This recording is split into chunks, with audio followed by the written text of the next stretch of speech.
Yaya?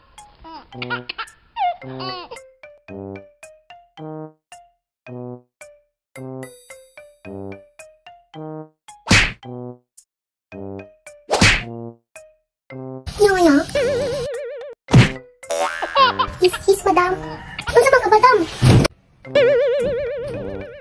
Ang bilang bill sa 40 Oktober. Oh no! Huh? Ano man madam? Ay madam, wait lang sa madam ako. Saan ako? Nabayad naman ang imong tubig madam. Magbayad na tayaya. Kinahanglan na na ito magbayad.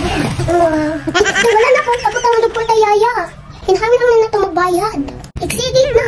Akong Gcash ang pimaya. Pati akong bangko. Ay di madam. Ay di pwede. Wala na kabalito. Akong buhatong. Anong pita? Dali ayaya. Ano na bills panita ha? Nabayad naman ang imong tubig o kuryente madam. Bayad na? Advance payment na